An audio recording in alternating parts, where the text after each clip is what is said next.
আজকে আমরা Cramer's rule সম্পর্কে জানবো। অর্থাৎ ক্রেমার্স রুল বলতে কি বোঝায়? আচ্ছা, আমরা তো 9-10-এ এরকম অনেক ম্যাথ করেছি। দেখো তো, এরকম ম্যাথ আমরা কি কখনো করিনি? মনে করো 3x প্লাস 4y ইকুয়াল 10, আবার মনে করো 2x মাইনাস 3y ইকুয়াল 9। এখন এখান থেকে x এবং y এর মানটা বের করো। আমরা এই ধরনের ম্যাথ করিনি, তখন সেক্ষেত্রে আমরা আর গুণন, অপনয়ন ইত্যাদি বিভিন্ন ধরনের 5-6টা এরকম প্রক্রিয়া থাকতো, যেখান থেকে মাধ্যমে আমরা একটা থেকে আরেকটা বিয়োগ করতাম, যোগ করতাম, বা যেভাবে হোক আমরা এই সমীকরণ দুইটা সমাধান করে এক্স এবং ওয়াই এর মানটা বের করতাম। ঠিক তেমনি ক্রেমার্স রুলটা হচ্ছে এরকম তিনটা তিনটা রাশি, যে রাশিতে তিনটা চলক থাকবে। দেখো, তিনটা রাশি, তিনটা চলক, এক্স ওয়াই জেড। এখন এই তিনটা রাশি প্রত্যেকটার সাথে কানেক্ট, একটা অপরের সাথে কানেক্ট করে নির্ণয়কের মাধ্যমে যদি আমরা এই তিনটা সমাধান বের করতে পারি, এই প্রক্রিয়াটা হচ্ছে ক্রেমার্স রুল। এবং ক্রেমার্স, তার পুরো নামটা হচ্ছে গ্যাব্রিয়েল ক্রেমার্স, এবং এটা হচ্ছে 1750 সালে তিনি এই প্রক্রিয়াটা উদ্ভাবন করেন, এবং তার নাম অনুসারে এই প্রক্রিয়াটাকে ক্রেমার্স রুল বলে। আচ্ছা, চলো আমরা শুরু করে যাক যে কিভাবে নির্ণয়কের মাধ্যমে তিনটা সমীকরণ সমাধান করে এক্স ও জেড এর মান বের করে। প্রথমত ডি। ডি বলতে আমরা কি বুঝি? ডি বলতে বুঝি আমরা ডিটারমিনেন্ট। প্রথমে ডি। ডি বলতে আমরা কি বুঝি? ডি বলতে বোঝায় ডিটারমিনেন্ট, অর্থাৎ নির্ণয়। কার নির্ণয়? দেখো, প্রথমে ডি শুধুমাত্র এই তিনটাকে ঘিরে। তাহলে এই তিনটাকে ঘিরে আমরা একটা নির্ণয় তৈরি করতে পারি না? A1 A2 A3 B1 B2 B3 C1 C2 C3। ওকে, এরপর আমরা এটা নির্ণয়কের মান বের করব। মান যদি 0 আসে তাহলে এটা সমীকরণ সমাধান করা সম্ভব না, কিন্তু যদি শূন্য না আসে তাহলে আমরা পরবর্তী ধাপে যাব। বুঝতে পারছো? বিপরীত ম্যাট্রিক্সের মতো, শূন্য আসলে এটার আর কাজ করা যাবে না, সমাধান করা সম্ভব না। আর যদি শূন্য না আসে তাহলে এটার পরবর্তী ধাপে যাব। এরপর দেখো ডিএক্স। ডিএক্স বলতে আমরা কি বুঝি? ডিএক্স বলতে বুঝি যে এক্স এক্স চলকের ডিটারমিনেন্ট। আচ্ছা, এই ডিএক্স আমরা কিভাবে বের করব? কিচ্ছু না, এই যে এই তিনটা জিনিস মিলে আমরা একটা নির্ণয় গঠন করতে পারিনি, বা সরি একটা ম্যাট্রিক্স গঠন করতে পারিনি, শুধু কিচ্ছু না। যেহেতু ডিএক্স বলছে, তার মানে এক্স এর জায়গায় শুধুমাত্র এক্স এর যে সহগুলো আছে A1 A2 A3, অর্থাৎ এই এক্স চলকের যে সহগুলো, ওই জায়গাতে শুধুমাত্র ওই রাশির ক্ষেত্রে এই যে ধ্রুবকগুলো আছে না, D1 D2 D3, সেটা একদম সিরিয়াল অনুযায়ী বসাবো। দেখো, D1 D2 D3, বুঝতে পারছো?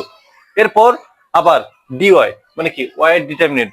আবার ওই ডি এর ক্ষেত্রেই ওয়াইটা কি মাঝখানে আছে না, ওই ওয়াই এর জায়গায় শুধুমাত্র D1 D2 D3, আর A1 A2 A3 C1 C2 C3 ওর জায়গাতেই আছে। এক্স এর জায়গায়, সরি জেড, ডিজেড এর জেড এর ডিটারমিনেন্ট একদম সেম। এক্স এর সহগের জায়গায় এক্স এর সহগগুলো আছে, ওয়াই এর সহগগুলোর জায়গায় ওয়াই এর সহগ আছে, কিন্তু এই যে জেড এর সহগগুলোর জায়গায় শুধুমাত্র আমরা ধ্রুবকগুলো নিচ্ছি। ওকে, আমরা কি করব? ডি এর মানটা বের করে চেক করব, ডিএক্স এর মানটা বের করব, ডিওয়াই ডিজেড প্রত্যেকটা একটা মান হবে না, প্রত্যেকটা কিন্তু একটা করে কিন্তু মান হবে। বুঝতে পারছো? প্রত্যেকটা কিন্তু আলাদা আলাদা করে একটা মান বের হবে। এরপর আমরা কি করব? এরপর আমাদের অঙ্ক একদম শেষের দিকে আমরা এক্স, অর্থাৎ এক্স এর মান কিভাবে বের করব? ডিএক্স বাই ডি, অর্থাৎ এই যে আমরা ডিএক্স এর যে মানটা যে পেলাম, মনে করো আমরা মান কত পেলাম? পেলাম হচ্ছে 20, আর মনে করো ডি এর মান কত পেয়েছি আমরা? 10। তাহলে কত হবে আমার? 3। আমরা এক্স এর মান 3। আবার মনে করো ডিওয়াই, ডিওয়াই মান যদি কত পাইছি? 30, 30 সরি, এখানে 2 2। মনে করো ডি এর মান কত পাচ্ছি আমরা? 30। ডি এর মান কত পাচ্ছি? 10। তাহলে আমার কত হবে অ্যান্সার? 3। আবার মনে করো ডিজেড, ডিজেড এর মান কত পাচ্ছি আমরা? 40। ডি এর মান কত? 10, কত? 4। অর্থাৎ আমার মেইন বিষয়টা হচ্ছে যে এক্স ওয়াই জেড বের করার সূত্রটা হচ্ছে DX by D DY by D DZ by D. তার মানে, আর ডি এর মান তো আমি তো প্রথমে বের করবো, ওটা দিয়ে তো চেক করবো যে ওটার ক্রেমার্স রুলের মাধ্যমে সন্ধান করা সম্ভব কিনা।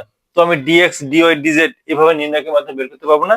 এরপর একটাকে আটটা দ্বারা ভাগ করলে আমি মানটা পেয়ে যাবো। এভাবেই, ঠিক এভাবেই হচ্ছে আমরা একটা নির্ণয়কের মাধ্যমে তিন চলক বিশিষ্ট তিনটা রাশির সমীকরণ সমাধান করে আমরা মান বের করতে পারি। চলো আমরা কিছু উদাহরণ দেখি এবং ওটার মাধ্যমে আমরা সমাধান করার চেষ্টা করি।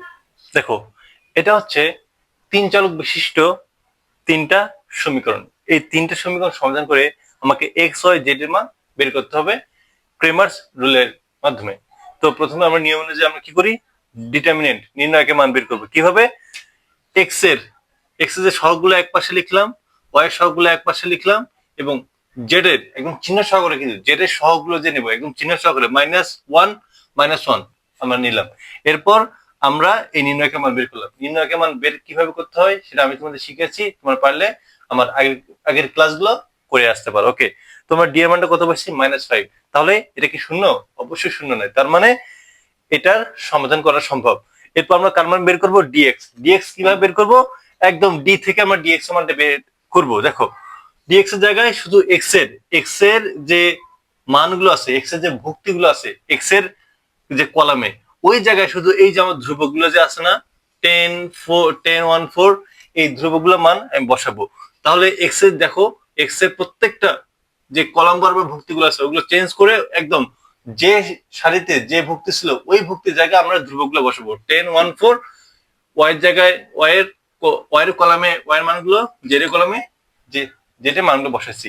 এরপর এটার আমরা নির্ণয়কের সাহায্যে মানটা বের করছি, কত আসছে? -11। ওয়াই এর ক্ষেত্রে একদম সেম, এক্স এর কলামে এক্স এর মান, ওয়াই এর কলামে এই যে আমার ধ্রুবকগুলো শুধু বসাচ্ছি সিরিয়াল অনুযায়ী। এরপর জেড এর কলামে জেড এর মান বসিয়ে আমরা ডিওয়াই অর্থাৎ ডিটারমিনেন্ট অফ ওয়াই এর নির্ণয়কের মান বের করছে কত? -7। এরপর জেড এর ক্ষেত্রে একদম সেম, এক্স এর কলামে এক্স এর ভুক্তিগুলো অর্থাৎ মানগুলো, সহগগুলো, ওয়াই এর কলামে ওয়াই এর চলকের যে সহগগুলো আছে। এরপর আমরা কি জেড এর বের করতেছি না, তাহলে আমরা কি করব? জেড এর কলামে আমরা প্রত্যেকটা ধ্রুবকগুলো যে আছে একদম বসাবো, গিয়ে আমাদের নির্ণয়কের মান কত আসে? 21। তাহলে তো আমি ডিএক্স ডিওয়াই ডিজেড প্রত্যেকটা মান তো বের করলাম। এখন সূত্র অনুযায়ী আমরা এক্স সমান কি জানি?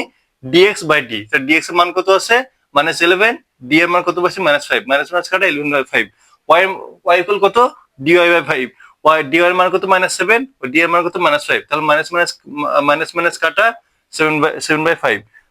জেড ইকুয়াল আমরা কত জানি? DZ by D. ডিজেড এর মান কত? 21। ডি এর মান কত? -5। তাহলে কত হচ্ছে? -21/5। এইভাবে আমরা ক্রেমার রুলের মাধ্যমে তিন চলক বিশিষ্ট তিনটা সমীকরণ থেকে আমরা চলকগুলোর সমাধান বের করতে পারি। সো আমাদের নির্ণয় এবং ম্যাট্রিক্সের যত গুরুত্বপূর্ণ ম্যাথ আছে আমরা কিন্তু ধীরে ধীরে কিন্তু অনেকগুলো ম্যাথ আমরা শিখে ফেলতেছি গুরুত্বপূর্ণ। তো যেগুলো বোর্ডের এবং এমসিকিউর জন্য অনেক বেশি গুরুত্বপূর্ণ, আমরা এভাবে আমরা চালাবো। একাডেমিক প্লাস অ্যাডমিশন দিন একবার কভার হতে পারে। তো তোমরা যদি আমাদের পেজে নতুন নতুন হও তো তোমরা অবশ্যই আমার চ্যানেলে সাবস্ক্রাইব করবা, পেজে লাইক কমেন্ট অবশ্যই সবসময় পাশে থাকার চেষ্টা করবে। আর ইনশাল্লাহ তোমরা যদি আমার সাথে থাকো, তোমাদের একাডেমিক প্লাস অ্যাডমিশন দুটাতেই 100তে 100 তুলে দেওয়ার সর্বোচ্চ চেষ্টা করবো আমি। বাকিটা তোমাদের প্রচেষ্টা। ভালো থেকো, সুস্থ থেকো, আবার দেখা হবে। আল্লাহ হাফিজ।